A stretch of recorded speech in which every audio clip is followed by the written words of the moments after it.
Right, the topic today, preventing scams for seniors. And this is an interesting program. I have to tell you why I wrote it. I was down in Mesa, I think, in the fall of last year, and I was coming out of the washroom and getting ready to do a presentation for our club. And one of the custodians said to me, he says, "Why don't you do a talk on scams?" And I said, "Why?" And he said, "Well, because I just got scammed this week and I listened to all your shows." And he said, so I said, "Well, really? Okay." And I thought about it for a while and I went home. And so I started reading the paper and looking at stuff and making a few slides each week. And after 3 weeks, I had 120 PowerPoint slides. So it wasn't easy to get data on scams. So it was quite easy. All right. So if we look at the how big a problem is this, and if you look at this slide, you're going to see the median individual loss to fraud. This was statistics in 2018. But what I want you to go, and I want you to look on the right side of the graph, and you will see that if you're between 70 and 80 years old, the median average is $769. But if you go to over 80, it more than doubles. So seniors are at big risk of being scammed, particularly in the over 80 age group. How much are the scams costing? Well, in 2017, they cost seniors in the United States $36.5 billion. So this is a big money maker for the bad guys. Why are seniors so vulnerable? That's the question that I asked. And if you actually look at that, there's two reasons. The first is they are more trusting, and of course they have more accumulated wealth. There was a famous bank robber called Willie Sutton, and they asked him why he robbed banks, and he said, "That's because that's where the money is."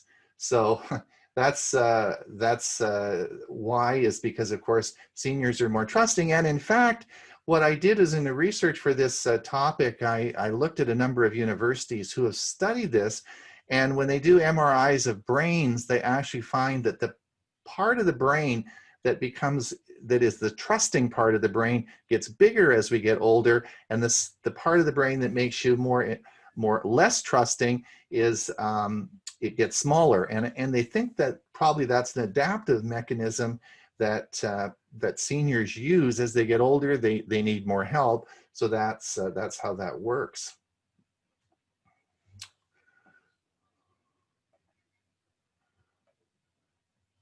Now, a number of things happen as we get older. And if we look at these 6 factors here, the first factor is the primary financial manager is a spouse that has passed away. It is often, in most relationships, one person is usually the dominant person who is usually the financial manager. And if that person dies, it can create a big problem. Then the remaining senior must look after the financial planning, which they have never done before and they don't feel confident. There could be also, as we get older, there's mental illness, there's confusion, there's memory loss. Sometimes this is related to medication, and of course dementia, and the end stage would be Alzheimer's disease. Also, seniors have problems with, sometimes they have problems with vision, which makes seeing and reading documents hard. Also, a lot of seniors have problem with hearing, and that makes talking to people on the phone difficult in a lot of cases. Also, the lack of existing support group. I have a support group. If I have some financial decisions that I want to make, what do? Is I talk to the people who have helped me all my life. But what happens when all those people have gone? Who do you ask for help, and who is your support group? Also, seniors often have to make some of the biggest decisions in their lives. They have to decide on the sale of the home, or if they're going to go into supportive care. and how they're going to afford all that. So there's some pretty big financial decisions that have to be made, and all this causes a lot of stress. And of course, and a lot of times it's pride that prevents people from asking for help. So the goal here is that if you have to make big decisions, please ask for help. Now, common scams that target the elderly, and we're going to talk a little bit about some of these scams. And the first one, of course, is the telephone. And we're going to talk a little bit about the phone because this is the most common way that seniors get scammed is of course, over the phone. I can relate to this because of my mother-in-law who passed away a number of years ago, but in her latter time in life, she would never answer the phone. She was always worried that if she answered the phone, that someone would talk her out of something and she would get scammed. And this is indeed, as we get older, this is a common problem. You may, scammers will often call in the morning between 8 or 9. And a lot of seniors, when they get up in the morning, they have to take medication, maybe Parkinson's medication, and it makes them a bit foggy, and your mind just isn't clear and thinking. And sometimes you give away things you shouldn't, and you answer the phone the way you shouldn't. So this creates a problem. People who call will often portray themselves to be IRS tax collectors. They're usually phone with authority. They want immediate results. In other words, they want you to make a decision right away, and they make it sound extremely urgent. This is a Mesa couple that I was reading about in the paper, and they got a call from the power company called SRP, and the individual said they were going to cut off the power that day because they hadn't paid their power bill. This was an immediate, urgent problem, and they couldn't pay for it by check or credit card or anything like that. They had to go and get prepaid debit cards from the Walmart. And you know, after this was all over and they interviewed these people, it was such a ridiculous story but in the moment of the heat, it seemed realistic, and they got really sucked into it. One of your primary defenses as a senior is the answering machine. And I strongly recommend to seniors that they get an answering machine. And for those of you that have been around for a while, if you look on the left side, hopefully no one uses this answering machine anymore, but on the one on the left side of the screen is, of course, some of the original answering machines. I never saw one like that. The one in the center of the screen is the one that has been around for many, many, many years. Throw this one out. This is an old analog one, which is when I go out and see people still, I see these around, and they should all be tossed out. The one you want to get is the one on the right-hand side. They're cheap. They're under 20 bucks. It's a digital one. It works extremely well, and it's very easy to use. And that would certainly be the one that I would recommend. Seniors also can have answering machines that have very large print. The one on the left-hand side of the screen that you see there has big, easy-to-use numbers. It has a big screen on there so you can see, and that machine costs around $30 or $40, and it is even a phone. The one on the right side is the one I use. This is a more sophisticated one. I bought this at I think at Costco for around $120. It's a multi. It has a lot of different. It has, I think, 3 separate phones with it. It also pairs to my cell phone, my Bluetooth. It pairs by Bluetooth to both my cell phones. So as soon as we come in the house, it transfers from my cell phone into the portable telephone system. And it works really well. So, but that's a little more sophisticated. You could easily, you don't need to do that one, but that's the one I use. And again, generally scammers don't leave messages. So you won't get all the hassles and people trying to talk you into things, which there seems to be an ever increasing number. Even I get those every day now, as people are trying to you know, scam you on the phone. So you generally won't have that if you have people that leave you messages. Now, setting up the answering machine is important, and having spent, you know that I'm a medical doctor, and having spent 30 years of my life phoning people back in the evening, I usually spend an hour a night phoning people and talking to them. I would only probably in 10% of the cases ever get an individual. I would always get an answering machine. So I have a pet peeve about this, and I'm going to stand on my soapbox and say, look, if you're going to have an answering machine, please set it up. Now, an answering machine, if you are going to use it to screen all your calls, set it up so that after 3 rings, it goes to the answering machine. And then you don't have people ring for 5 minutes before it goes to the answering machine. Set it up so after 3 rings, boom, it goes to the answering machine. If you have some mobility issues and you think it's you need a little bit longer, set it up for 5 rings. But don't leave it on default, which is like 5 minutes, because it takes just forever to get to the answering this, to get to the message department. Now, what you need to do is leave a message. Now, the message that you leave on the answering machine helps when people call, because they want to know that they've got the right number and that and that's you. However, you want to limit the personal information. You could say, hi, this is Ron, leave a message after the tone, or, you know, hi, this is, you know, 25033, whatever, and something like that. But don't say, hi, this is Ron Brown, you know, I'm away for the afternoon, blah, blah, blah, you know, and give a whole bunch of personal information. And check the call forwarding feature from other numbers, and always test from another number. Now, most of you, a lot of you use cell phones, and I gotta beef about this as well, in that I rarely find anyone that knows how voicemail works on a cell phone.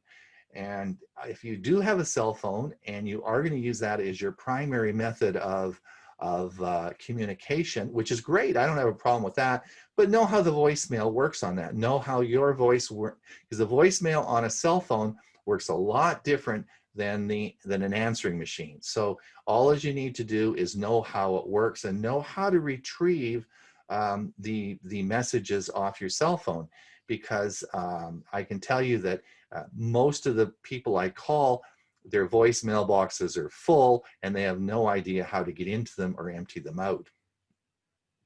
There's some really cool cool features on the real cool features on cell phones voicemail. So there's some really neat stuff that can block unwanted calls and so on and so forth. So that works out really well. So cell phones are actually pretty good.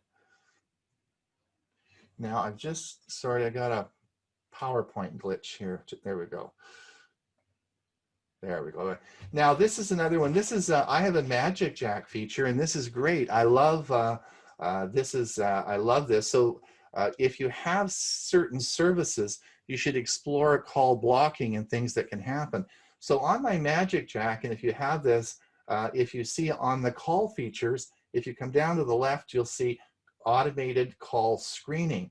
And when you turn that on, what it does is it requires, when you call me, to put a number in. So if you were going to call me on my Magic Jack, it would go ring, ring, ring, and then it would answer, and it would say, press 5 to be connected. And you'd have to press 5, and then you would be connected. Well, the beauty of that is that robocalls and stuff like that, they can't do that. So that blocks all those calls, and it works really well. The other thing you should do is, if you're going to use your cell phone, turn on call ID, because if your family's calling, and this is the thing with Peggy's mom, or Gail's mom, when she wouldn't answer the phone, was, you know, when the loved ones are calling, we're the good people, please answer. So you can tell that with caller ID. Now, the next one is not as common, but the physical scams where someone actually physically comes to your house as an individual. And this was a scam in Arizona when a man was dressed in a business attire, arrived at the victim's house and said that he was from the Department of Treasury, and of course tried to scam some people out. So there are people that actually will come to your place, and you need to make sure that that there's proper identification. But in most cases, you should be very leery of anybody that comes to the house and tries to get in your house. I wouldn't have let anyone in, and I certainly would have someone there with you if that was going to happen. Now we'll talk a little bit about like mail scams, and I want to talk about online gambling. Now, you may or may not know about this, but this is in the over 60, this is the top 5 categories of fraud. And you'll see tech support scams are the most common. Then there's the home shopping sales scam, the business imposters, government imposters, but a sizable amount are the prizes and the lotteries. Now, there was a good friend of mine who was a surgeon in the Valley here, and his name was Sam, and he came here when he was in his 40s, and we became very good friends. He was a surgeon. He had 3 great kids. He was a pilot, so we went flying a lot, and we had a lot of fun together, and he was a great surgeon. He retired and built a house actually 2 doors down from me, and I had the pleasure of looking after him as his physician. However, unfortunately, his wife died of a nasty disease, and he sort of went downhill after that. And his family came to see me one day, and they were concerned about his finances. And I had no idea, but after they investigated it, they found that he spent all day long filling in lottery applications, and he had so many coming to the house that the postal service wouldn't deliver it by hand. They actually had the postal truck coming to deliver the amount of mail that he had coming each day.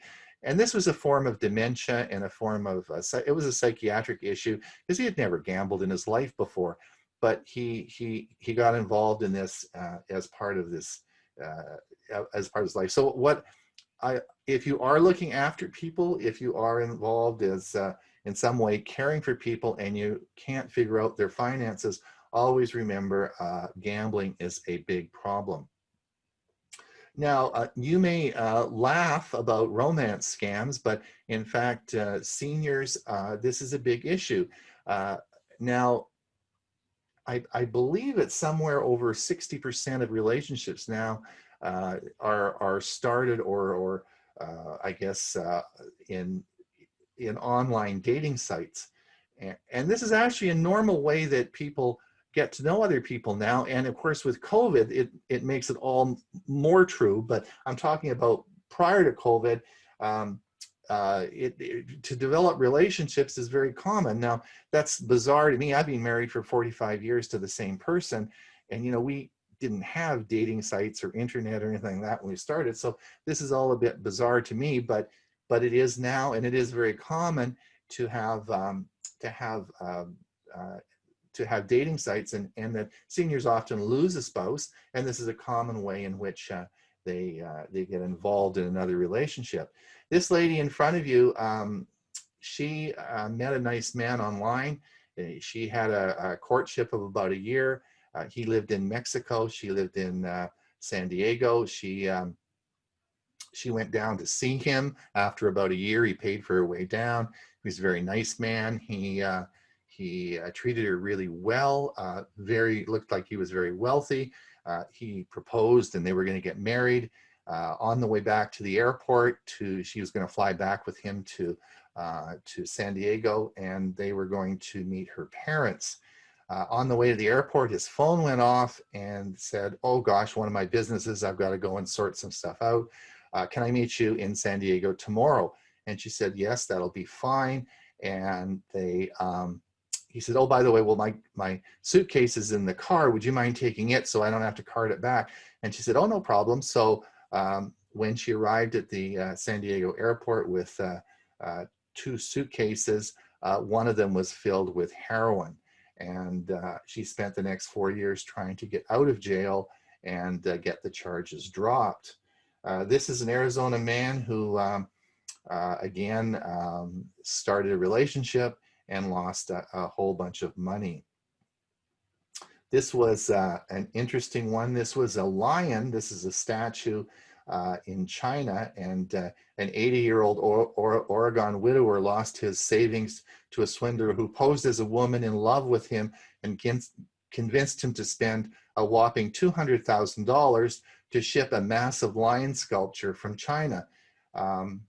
Now, to add insult to injury, the marble lion in question is actually 47.5 feet. It's a wooden sculpture in a square that it couldn't be shipped, and nobody's ever thought about moving it. So this was, again, a scam.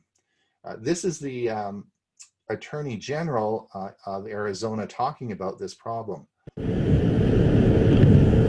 Morning, an alert coming from the Arizona Attorney General's office saying that scammers are using Valentine's Day to cash in on unsuspecting people who are looking for love. And as 3 on your side, Susan Campbell found out there's a new twist on the old romance scam that we've all been warned about. Good morning. Good morning, guys. People lose more money to romance scams than any other type of scam. The Federal Trade Commission says the median loss is $2,600. And now scammers are scouring new sites for their victims. The flowers, the chocolate, the bad guys. Crooks will use every opportunity they can, every holiday they can, and this is the time of year, it's Valentine's Day. How common are romance scams? You know, we see them, and we've seen an uptick in them. Arizona Attorney General Mark Brnovich says romance scams often start on social media or dating websites. Some common cons: your new love interest needs money for a flight to meet you, for an expensive surgery, or even to pay off gambling debts. You got to be wary of anyone you meet online. You know, make sure if anyone is trying to move you to a separate chat or try to isolate you from your friends or family, or says, hey, don't talk to anyone about our relationship, those are huge red flags. And now there's a new twist to the old romance scam. According to fraud.org, scammers are scouring sugar daddy websites to find their victims.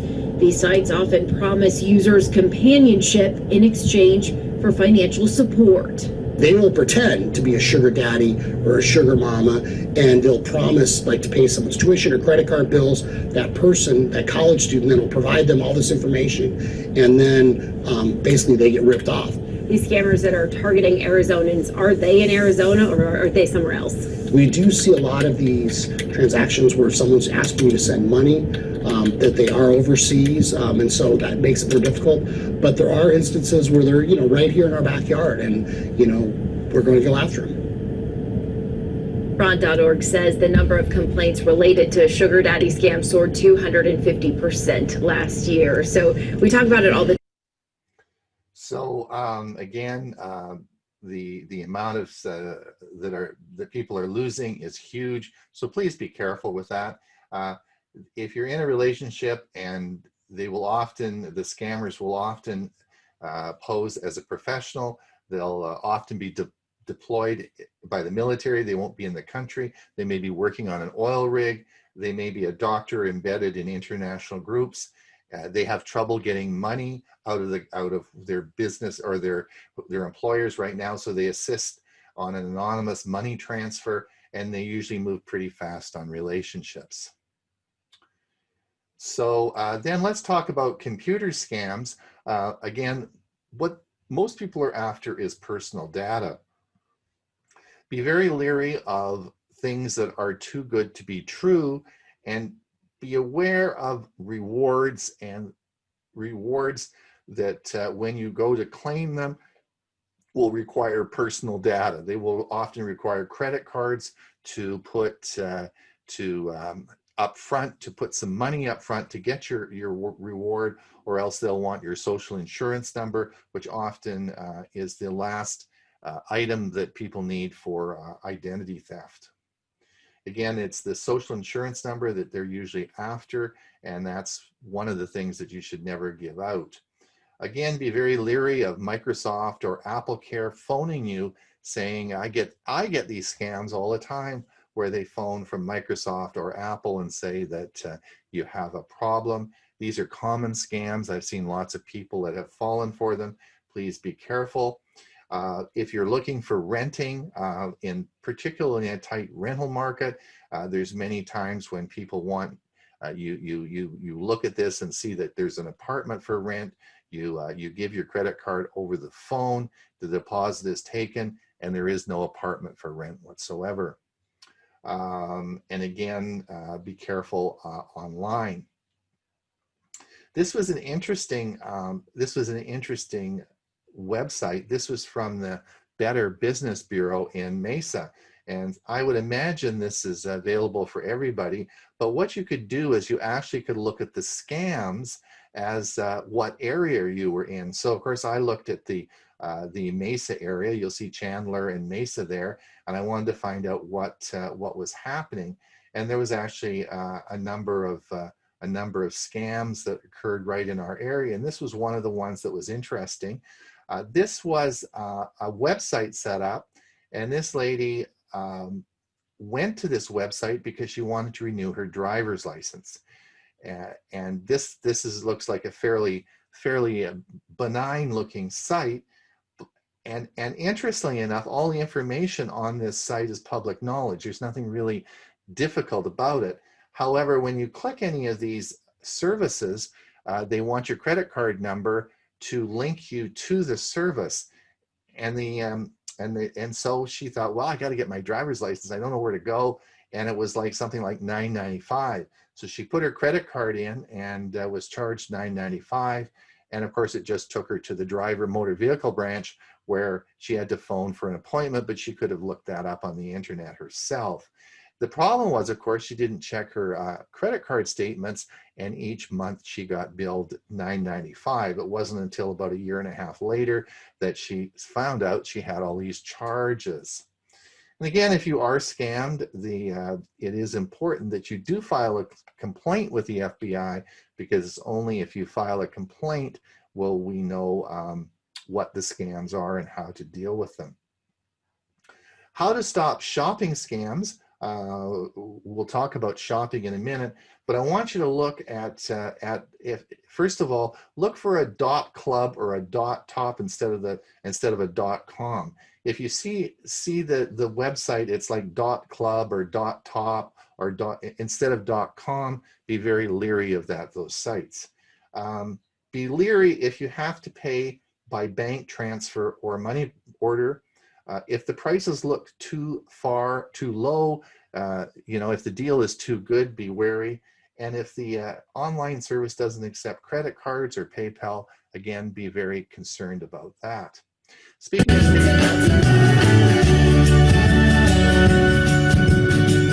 I'm going to play this little video. If you are shopping online, and we're going to talk about this in a minute now, one of the ways in which you can secure One of the ways in which you can secure your way of payment is through PayPal. And I want you just to watch this. Everyone who shops online should have a PayPal account, and this is how it works. Drew Angel here with an introduction to PayPal. Today we're just going to take a quick look at a simple question. What exactly is PayPal, and how does it work? The easy answer is it's a way to send and receive payments. There's a little bit more than that going on. You got your buyers and your sellers involved, or senders and receivers. Let's take a closer look, give you a little bit better knowledge on what exactly there is happening here, and see how it might help you out. So first you have the buyer side. When you want to make payments with PayPal, of course the first thing you'll do is create your PayPal account, and you'll treat it like a wallet. This is your digital wallet or your PayPal wallet. Just like a regular wallet, you can hold cash in there in the form of a PayPal balance. You can have your debit card and credit cards in there from various banks or credit card providers. You can have multiple bank accounts, so checking accounts or savings accounts from a local branch, from online banks. You can add all of these into that PayPal wallet, and when you make payments, you can choose whichever funding source you'd like to use. So again, your PayPal balance would be your cash, or bank accounts could also be kind of considered cash. And then you've got your credit and debit cards. The cool thing is, when you make payments with PayPal, all those funding sources are protected inside that PayPal wallet. So the seller, all they're going to get is your name, your email address, and a shipping address if it's required, if they need to send you something. So that sensitive information, like the bank account numbers, credit card numbers, and expiration dates and security codes, the actual billing address associated with these funding sources, that's all protected behind the PayPal barrier or inside your PayPal wallet. So consider, if you go shopping on 20 different websites and you put in a credit card number in each of these 20 sites, well, that's 20 different chances that they could be saving your card number in their database. They're not supposed to be doing that, but a lot of them do. And if they get hacked and that data gets stolen, now your credit card numbers or bank account information is included in that hacked data. Obviously, this isn't a good thing. And again, when you pay with PayPal, none of that information is provided to the seller. All they're going to get is your name, email, and shipping address. So protect. And so that's so you should have you should for sure have a PayPal account. Now, when you're traveling, again, this was I did this presentation, of course, before COVID. But when we were traveling, you want to stay connected, protected while you're traveling. And one of the things, of course, we talk about is public Wi-Fi.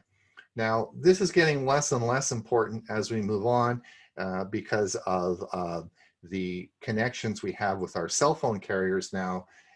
But if you do plan on using public Wi-Fi, then please use what we call a VPN. And this is a piece of software that will protect you when you are traveling.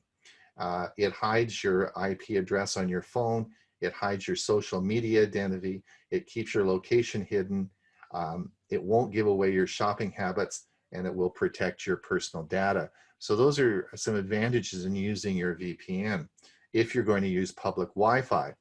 But one of the things I want everyone to really know, and this is so important, is how to switch your phone between cellular data and public Wi-Fi. Because the cellular data that you use is encrypted and entirely safe, is one of the most secure forms of transmission that there is. So if you wanted to do any banking or anything like that, running your cell phone over the cellular data is all encrypted and extremely safe. You do not need a VPN. So but on a cell phone, you do need to know how to turn off Wi-Fi and turn on your cellular data, and vice versa, because you want to make sure that if you are going to be doing secure transaction, that you either use a VPN and then you can use Wi-Fi, or you use your cellular data. The other thing that happens is as you travel around in different airports, you're seeing now the proliferation of public charging ports. These are public stations. And I remember I was in New Zealand in Auckland, and there was one that must have had 300 phones plugged into it, that all these charging ports. Well, the problem with this is that all these ports, which you plug into this central location, it's like a big network. And any one of those devices could connect to any of the other hard drives. In other words, there's no security on that through the charging port. So it allows you to see all those other hard drives and could be a huge source of the bad guys getting in. So please don't use public charging ports. You can, and I have here in my house, I can show you afterwards, I have a condom. Now, no, it's not a condom that you think, but it's a condom for the charging port, and it allows only data to go one way, and that's for so the electricity, the charge is going in, but there can be nothing coming out, and that's like a $5 device. But generally, if you're traveling, you usually can have a spare battery, and just don't use public charging ports. The next thing is your car. You get into your car and you rent a car, and your car rental, you take off and you have it for 2 weeks. However, most of these cars now have electronic data system, and usually it's Bluetooth, and all your phone will automatically connect to the car. And of course, all your contacts will be uploaded and all your data uploaded into the car's system. Well, you want to make darn sure when you leave that all that information is deleted and that you don't leave all your goods behind in the electronic part of the car. So this is so important that you be very careful with car rentals. The other thing is debit cards. We have credit cards, which of course you are protected. Debit cards you are not. A debit card is a relationship you have with the bank, which you can get your own money out, but there is no protection. Whereas a credit card is a contract you have with a credit card company, but they offer secure online services. There are 3 types of places where you should not use debit cards. There actually are many of them, but the first would be do not use your debit card at all for filling up with gas. There's too many scammers. It's easy to scam with a debit card filling up with gas. Certainly online purchase, any online purchases, you should never ever use a debit card. Also, if you're traveling, any travel related issues, you should not use a debit card. You should only use a credit card for security. If you do want to purchase, if you don't have a credit card, and rather than using a debit card, a lot of companies make prepaid Visa cards or MasterCards, and these are in our local grocery store in Mesa. These are there's a lot of them there. These cards are excellent. There is a cost to them. They're not that expensive. You'll see they're around a couple of bucks to purchase it. You go through the checkout like your groceries, and they'll put $200 or $300, whatever you want, on the card, and then you can use it as a credit card, but there's no personal data associated with it, not even your name. So there's no personal data. Now the downside of these cards is that they do have a monthly fee, which is a percentage of the balance. So what you don't want to do is if you're going to use it around Christmas time or Thanksgiving, that's fine. Just load it up, use it in 2 or 3 months, and that's fine. Don't sort of leave the balance on there for 2 or 3 years to use, because there's a monthly charge that's going to keep recurring and coming off. So just use them for a fixed time frame. But these work very well. Oh, I guess the other thing we didn't show you as well on here is the Amazon gift cards. They are excellent. There is no cost to them. There is no monthly service charge, and you can purchase the Amazon gift cards from a variety of sources and just add those to your Amazon account. They're good as cash, and there's no cost to them, and there is no service charge.